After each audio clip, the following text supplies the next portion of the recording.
Jesus and the disciples were out in one of their journeys from town to town. And when they got up that morning, Jesus looked at his disciples and says, I would like you to go pick up a stone. Of course, everybody picks up the stone, and Peter, being intelligent, says, I think I'm going to pick up the smallest stone possible. Jesus says, follow me. Peter sticks his stone in his pocket thinking he's got it made. They stop for lunch. Jesus turns to his disciples and says, pull out your stones. They've been turned into bread. Eat and enjoy. Of course, Peter has done his morsel in barely a bite. So when Jesus turns to them and says, pick up a stone and follow me, Peter starts to get a little wise. He thinks, I'll get the biggest boulder possible and then I'll be good for supper. Fantastic. So he picks up the heaviest boulder he can bear. He's struggling to keep up with the other disciples and Jesus. He's sweating and his legs are aching and he's fighting so hard to climb up that last hill before they're to the river where they'll stop for supper. They get to the river, Peter straggling in the rear, and he just catches his master saying, throw the stones into the river. A little confused, Peter of course obliges, looking forward to what's going to be available to eat. Throws the stone in the river, and Jesus turns to the disciples and says, follow me. And then they leave the river. Peter going, now that doesn't add up. He comes racing up behind Jesus, taps him on the shoulder and says, Master, what about supper? You turned the stone into bread at lunch. I thought we would be fed. Jesus looked at him and says quite simply, who are you carrying the stone for? I told you to pick up your stone and follow me. Was it for you or for me?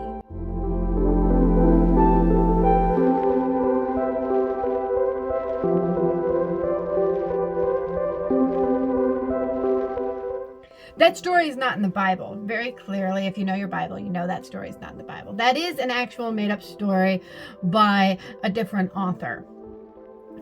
But I like the example that it shows. The example of how we can be so like Peter. And we can be doing our best. We could be following all the rules and doing everything that we think we should be able to do and should be doing. And yet get mad when everything that we do seems to amount to nothing but a wet rock. Today, obviously, we're going to be talking about the challenges of dealing with our why.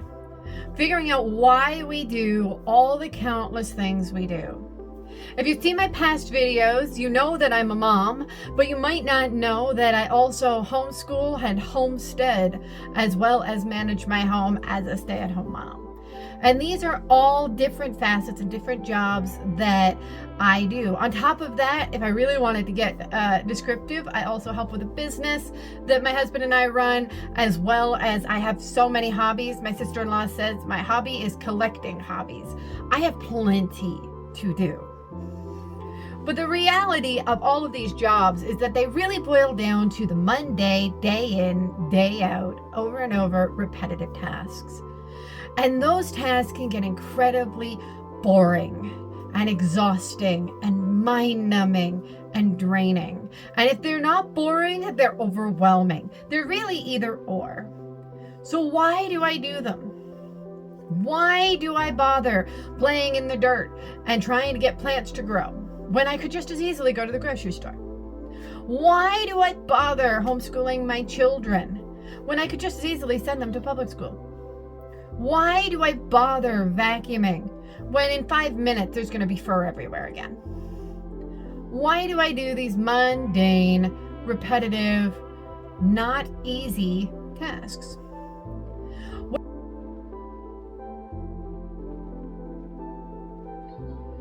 So whether you eat or drink or whatever you do it all for the glory of God. Do not cause anyone to stumble, whether Jews, Greeks, or the Church of God. Even as I try to please everyone in every way, for I am not seeking my own good, but the good of many, so that they may be saved. Follow my example as I follow the example of Christ. Christ. There's your why. There is why you pick up the rock. How often, speaking from my personal experience, how often have I been frustrated when I am in the middle of homeschooling and a child just is not getting it? How often have I been frustrated when the rains have not come and my plants are withering and dying, and what am I going to do for vegetables this year? How often have I stomped my way over to the kitchen as I once again clean that dirty dish? All of these things can get incredibly frustrating when we're only doing them for ourselves. We're not doing them for God. Sometimes in the day-to-day life, of course, in the daily grind, we just get stuck in our ruts. We are just so determined that we're going to go, we're going to go, we're going to go. And how we respond to things emotionally or intelligently sometimes goes by the wayside. You are the salt of the earth, but if the salt loses its saltiness, how can it be made salty again? It is no longer good for anything except to be thrown out and trampled underfoot. You are the light of the world. A town built on a hill cannot be hidden. Neither do people light a lamp and put it under a bowl. Instead, they put it on a stand, and it gives light to everyone in the house. In the same way, let your light shine before others, that they may see your good deeds and glorify your Father in heaven. I like this because it directly points to the why. It does not say people can see your good deeds and therefore praise you and thank God. It doesn't say, see your good deeds so you may be rewarded. It's do good deeds so they can glorify God. Everything we do needs to be pointed in that direction, rather than what I can get out of it. Whatever you do, work at it with all your heart, as working for the Lord and not for human masters. Did you know that you will receive an inheritance from the Lord as your reward?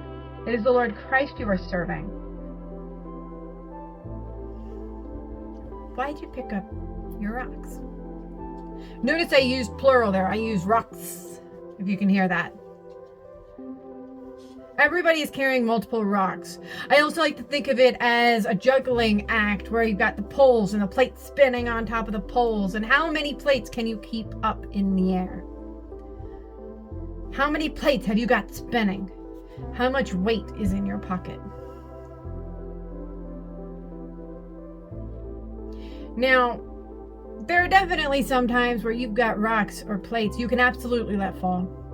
You're spinning them for no good reason. You're carrying that weight for no good reason. But sometimes life hands you things where you don't have a choice.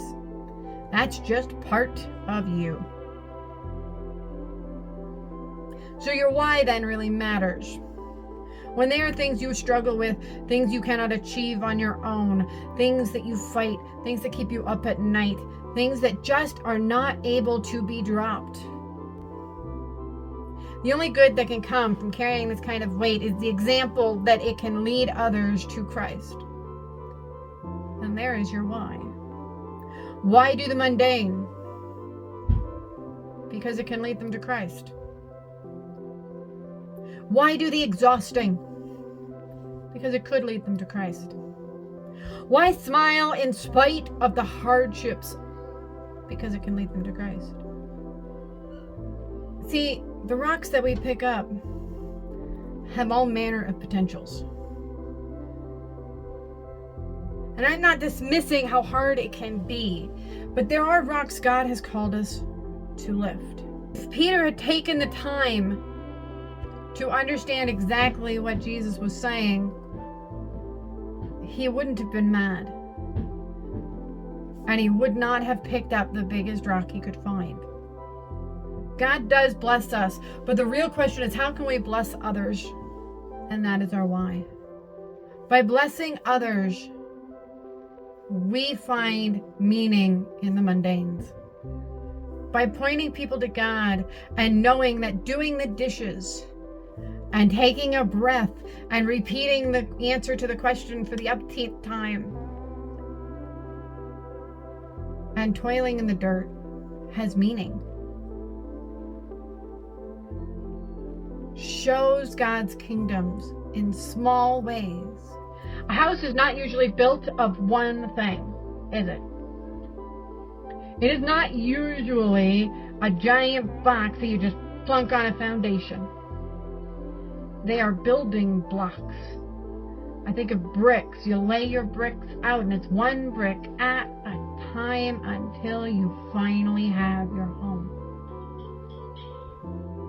And if, as the parable that Jesus talks about says, if you built that on sand, it's going to go. I don't care how strong you make it, it's going to go. But if you build it on a solid foundation, a solid rock, and that rock is Jesus, and He is your cornerstone, that foundational piece that decides how all the other pieces will be laid, then you will end up with something beautiful.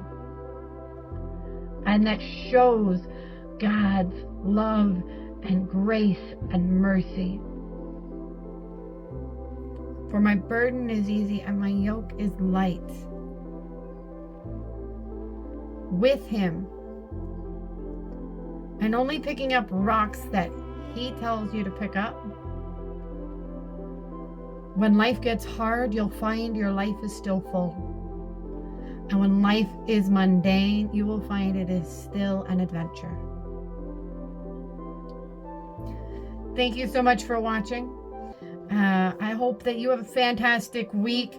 And I challenge you to think about what rocks you have in your life that you can drop because God has not called you to carry them, or that you can pick up because God has called you to. But always carry them with God. If you've made it this far, I thank you. Just a little housekeeping.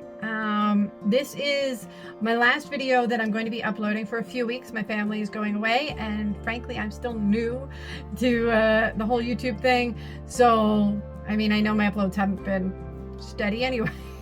But I just wanted to keep you guys in the loop that we're going to be away for a little bit. We'll be back at it, and if you are subscribed, you'll get a notification. If you're not subscribed and you are interested in more, please go ahead and subscribe. Click the like button if you didn't. Let me know who you are in the comments. If you have any interest, my previous videos are part of a series, the companion videos for Grace of Motherhood, and they are linked somewhere around here. And if you're interested in Grace of Motherhood, my 7-day devotional, any mom can have, like, it's a short little thing. Click the link down below in the description. Thank you so much for coming, and I hope that God blesses your everyday life and the adventures in your life. Love y'all. Bye.